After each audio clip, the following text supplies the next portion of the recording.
The Mare in the Wheelchair by J. W.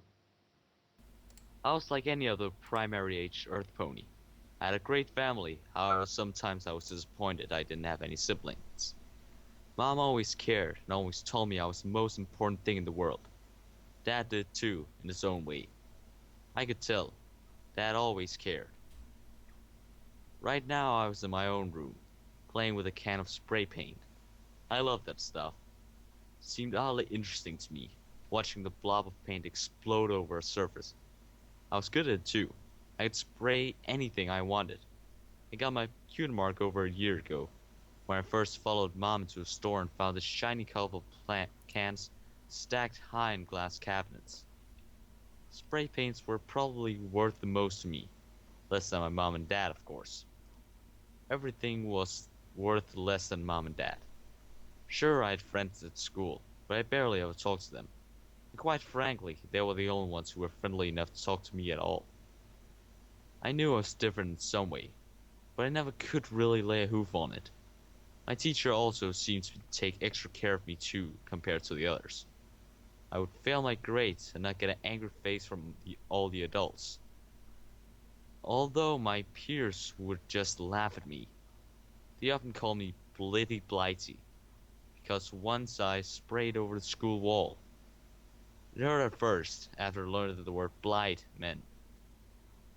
But then I grew used to it, and thought of it as a pet name, or something. I tried to, anyway. I was listening to a song, one that for some reason I couldn't put down. Smile Like You Mean It, it sang. It covered all the sizzling sound of the nozzle as I sprayed over my table. After a full year of just spraying, I learned how not to make a mess and have the paint go everywhere.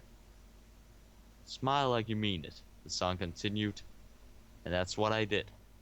I grinned at my own work, depicting a happy family, my family, all standing together. Felt two different hooves gently lay on my shoulders. I looked up to find my parents smiling down at me and my work. Grinned back, happy about everything. Come on, Blithy. Mom said. We gotta go now. I knew what you meant. Every week I had to go to this place filled with these sick ponies. And they get healed. I could never remember the name of that place, but I liked it there because the ponies were friendly. They asked me questions and I tried to answer them. I don't think I get any of them right though, but I didn't think it mattered anyway. I giggled as a stallion in white coat placed a small metal plate on my chest. He seemed to be listening to something, although his headphones looked pretty weird. I was in this white room with only one door. The walls were painted white, but I thought they looked boring. They don't have any patterns on them. There were these big sheets of paper plastered to the wall. They reflected the light and had interesting patterns on them. One of them had these letters at the top, then slowly grew smaller and smaller near the bottom. I've been tested on that before. Problem was, I couldn't tell what half of those letters were. For some reason I never learned them in primary. It's getting worse. Stallion White Coat said.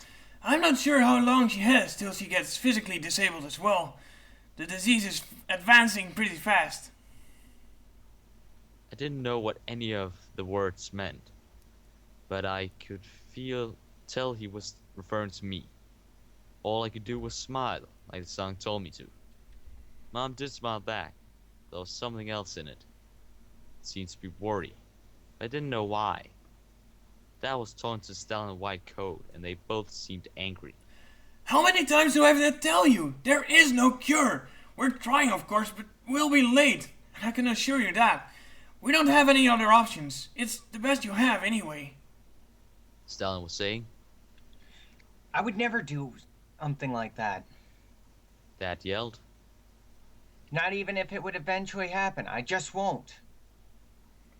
He then looked at me worriedly, as if he would understand the argument. I would. Of course, I didn't. Look, I don't want to do this either, but it's the best for the both of you. It's just a sacrifice you best make, because her fees would... If you want to save her, the fees would be too high. You won't make it, even if you sell your house. You can borrow money, but there's no way you'll be able to return all of it. Stallion said.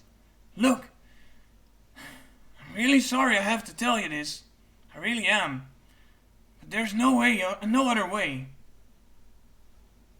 Mom had stopped smiling and was looking down at the ground, both shielding her face from me. I didn't know why, but the moon inside the room seemed to dim a lot. Dad had water in his eyes and was hugging Mom. Felt a little left out, so I joined them and hugged them both together. Only then was I able to tell that both Mom and Dad were crying, and they squeezed me tighter. Me being here seemed to make them cry even harder than before. They were holding back, not letting the tears out. The stallion in the white coat had taken a seat down in his spinning chair thingy, and had a hoof covering his face. Dad then drove us home. There were no smiles on the way, just grim expressions as we passed by the colorful cars on the streets. I was mesmerized by the vibrant colors, looking out the window and gazing with curiosity. Mom laid a gentle hoof on my shoulder, and I retreated from the window to snuggle up with her. She patted me gently on the arm, hugging me close. I looked up and smiled, hoping for something similar in return. Sure, there was something similar. Mom had forced a smile, although the corners of her mouth were trembling slightly, and there were tears sliding down her cheeks. I didn't know why, so I just tried comforting her by hugging her. It only seemed to make it worse, though. It was a month since going to the White Place, and Mom and Dad haven't taken me back there. It wasn't exactly a bad thing, I guessed. I got spray paint, more stuff. I also stopped going to school for some reason. Mom told me I didn't need to anymore. That I shouldn't stay with her. I should stay with her. I didn't have anything to object to, other than I wanted to say goodbye to my teacher. The next day I woke up in my bed after a bad dream. I couldn't remember any details, but I was pretty sure what happened was the exact opposite of what I painted on my desk. I got up and swung my legs over the side of my bed. After that dream, I don't think I want to go to sleep again. Sleep scares me now. I stood up, but immediately crumbled onto the ground in a painful pile. I groaned, then tried getting back up, but my legs didn't respond. I panicked, urging desperately for them to move.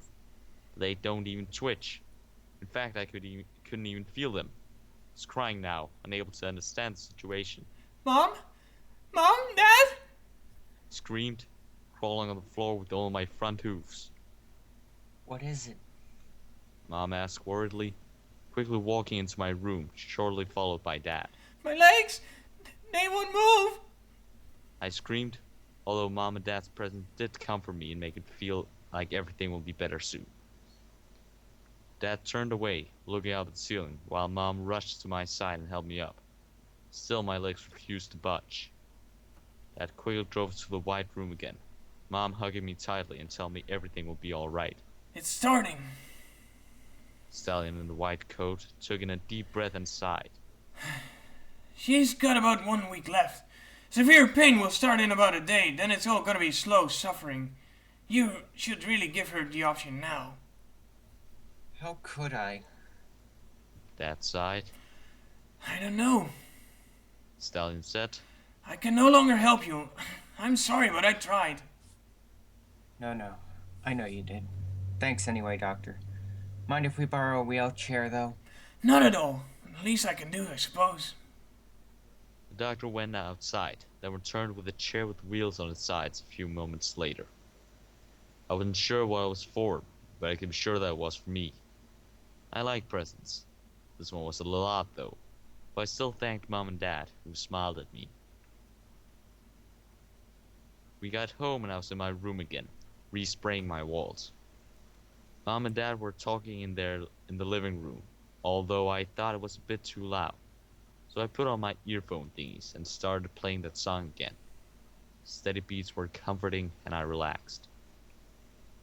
A few hours later, I noticed that the yelling had ceased, so I took off my earphones. The song still rang in my head though, so I kept mouthing the 5 words that I actually understood from the song. Smile like you mean it, I gently hummed. Then Mom and Dad entered, tears in their eyes. They both had forced smiles when they saw me. I put down the can of paint and went to hug them, because that's the only thing I could think of that might comfort them. To my surprise, they started crying into my shoulders. They kneeled down onto the wooden floor, now the same height as me. They hugged me back, squeezing me. I could feel my shirt getting soaked with their tears. I was panicking. Their state was worrying me. I started crying too. I'm so sorry, Blithy. I'm so sorry. Dad hugged both me and Mom as tight as he could. Listen, honey, Mom held me by the shoulder at arm length. whatever happens in the future, just remember we love you, alright? We really do. Promise me that you'll remember. I nodded, wiping away a tear. In the future, Mom continued. you might not love us back, but we'll always love you, alright? I nodded again, although I wasn't sure what she meant. I remembered the words, though. Blithy. Dad let go, smiling at me. It seemed genuine, for it not the tears he was trying to wipe away. We're going on a picnic. On the rooftop of the business block. What do you say? I grinned. I love picnics. I know the business block is the place where Dad used to work. It was a tall building that had a beautiful view of the entire city. So that's where we went, the top of the building. Dash pushed me in my shiny wheelchair, which I was somewhat proud of. The sun shone down on my face as we exited onto the roof. I loved the warmth and closed my eyes to savor it. Dad stopped pushing me near the railings that lined the edges of the roof. Both Mom and Dad looked like they'd been through a cold shower or something. Happy wasn't one of their emotions right now, and I couldn't tell why. After all, this was picnics. Picnics are meant to be fun, right? They crouched down in front of me, slightly shorter because I was in my wheelchair. Mom handed me a small box with all my favorite snack foods inside, and my music player. Dad handed me a can of blue spray paint, my favorite. I grinned and thanked them, taking the stuff. Blithy. Mom looked me in the eyes. If it starts hurting, jump, alright? Just jump over these railings.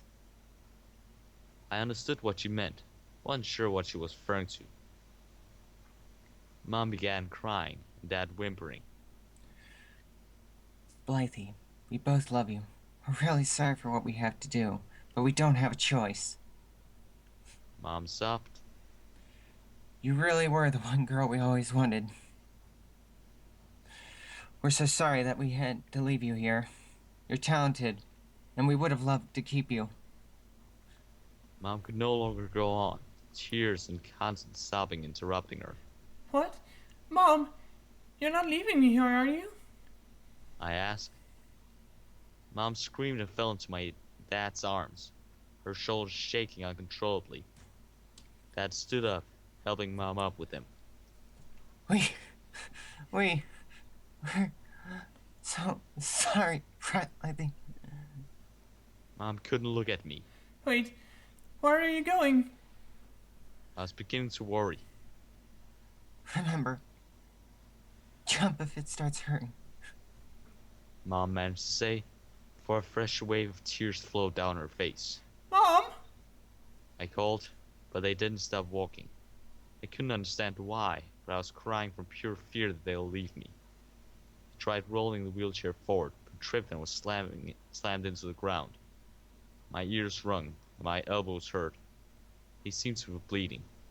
My face hurt too, from where the right side hit the ground. My wheelchair had fallen over, and I was on my stomach, desperately trying to crawl. My arms were failing me, though. I couldn't get a grip on the ground. All I was doing was clawing at the floor. Mom! Mom! Please! No! I screamed, tears rushing down my cheeks. Mom didn't turn back. She was still crying. Knew there wasn't any hope there, so I turned to Dad. After all, Dad always cared. Dad? Dad, you still care, right? You still love me, right? My entire body grew cold as Dad tilted his head to one side, showing half of his face. He stopped, and a thin thread of hope left. Tell me I won't be left alone. He had tears in his eyes too, and his look said it all. Look sent spears through my heart, and it began aching. And then he turned away, his footsteps slow and punching holes through my heart. All I did was scream at them. Scream what? I didn't know. Just screaming. They still didn't stop. I watched them disappear behind the door that led to the building. I was left alone, all alone with my own tears. I gave up, letting the sun drain my strength. I lay there, my face pressed against the floors, tears still coming down and forming small puddles. Mom, Dad. My hooves slowly drew circles on the ground. They left me here, alone. I had no resentment towards them. Instead, all I heard was this little voice in my head. My own voice. They don't want you anymore. It said. All I did was cry more as I thought about it. Sure, why would they want me? All you ever did was waste their money. The voice continued. You just didn't realize till now you're just a discarded piece of junk is all. I didn't fight the voice. The more I thought about it, the more it was true. I didn't move, just stared at the ground. Didn't make an effort to get it up, because I knew I would fail. The voice was right. Deep down, I probably knew all along.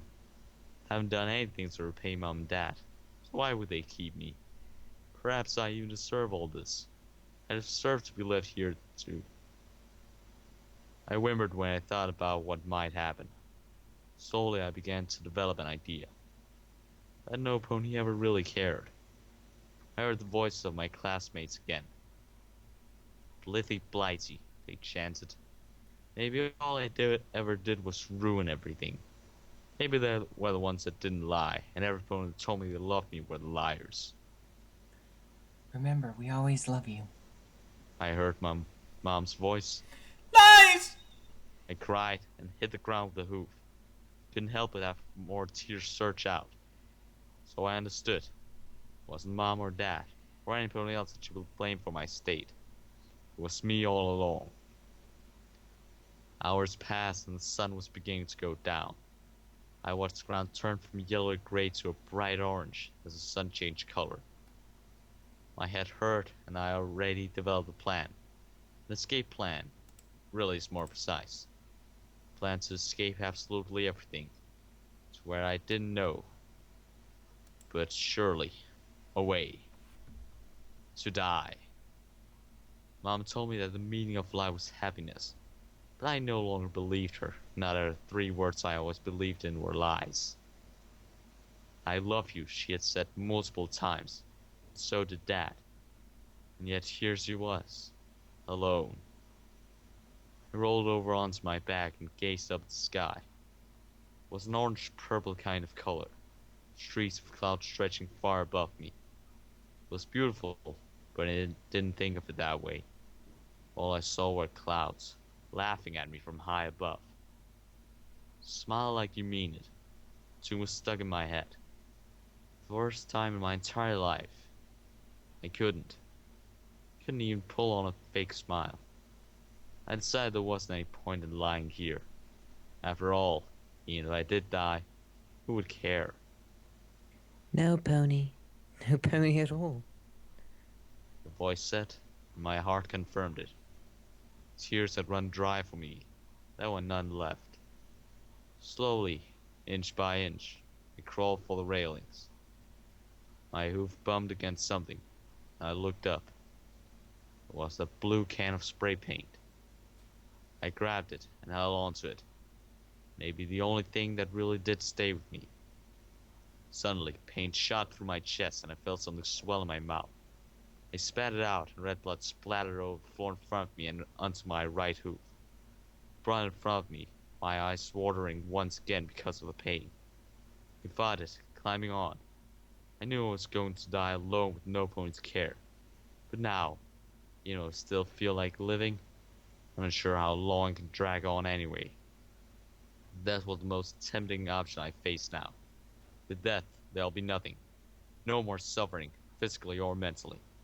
No happiness. Then again, I already forgot what happiness was. Might as well be dead now. Finally crawled up to the railings, leaving behind me a thin trail of blood since I dragged myself over the puddle. My white shirt was soaked crimson, and I still had more dripping out of the corner of my mouth. If I'm alone, I'll need to be strong. I'll rely on myself. I doubt anyone will help me die anyway. I grabbed the bottom of the rails. I was too big to fit between them, so I'll have to go over. Breathing hard, I turned over onto my back and propped myself up against the railing. Every breath stung. All the question I had regarding myself hurt my brain. What I was once sure about, I could only find doubt there. Mom and Dad were always there to comfort me when I'm unsure. Darn it. I muttered, Don't think of Mom. Or Dad. but I couldn't help it. Immediately I was filled with a feeling of loss, my heart plummeting. I wanted desperately to hug something. I know that nobody cared, so I wished some pony would. Some pony. Any pony, please. Cried into my own hoofs. Please. I could hug nothing more than myself, which provided little comfort. I waited for my breath to regulate, took a peek over the edge. A single tear fell from my eyes and down below. It sure was a long way down. Some pony down below suddenly looked up. He must have seen the teardrop that was raining. He shouted, pointing up at me. Soon a small crowd gathered. Some security ponies rushed into the building. I didn't have a choice, I realized. If I didn't make the jump now, I'll never get a single chance to end my pain. I mustered all my strength, grabbed the railing up top, began hoisting my own body up. Tears fell out of my eyes as I gritted my teeth, using every bit of energy left in my body. My muscles strained and I could feel them burning out. Finally, I was able to lean on the railing, standing up. My stomach hurt because there was a railing that was digging on my ribs as I leaned on it. My eyes widened, and blood gushed out of my mouth once again. This time it fell down over the side, ponies below running out of the way. Made a splatter, and from up here it didn't look all that bad. Maybe I'll spray myself this time. Hopefully it's pretty shape. I finally was able to hoist myself up and was leaning out on the railing. If it starts hurting, jump. I heard Mom's words. This time I understood fully what she meant. My chest stung. Breath was a major difficulty. It was complete torture because I was nowhere near dying, and yet it felt worse. Hopefully jumping off would do the trick. I grabbed the can of spray paint I still had in my hoof and threw it down below. I watched it fall, getting smaller and smaller below. Then finally with a big splat, it exploded at the bottom, where security had already sealed off the area. Yes, it did make a nice pattern. Hopefully I do too. I heard the door crash open behind me. Stop! Come back! Voice yelled, and I could hear hoofsteps running. I leaned over the edge to let my body weight tip me over it. As time seemed slow as I began falling. So a security officer tried to grab me as I flipped upside down, but failed. I spread my arms out, feeling free.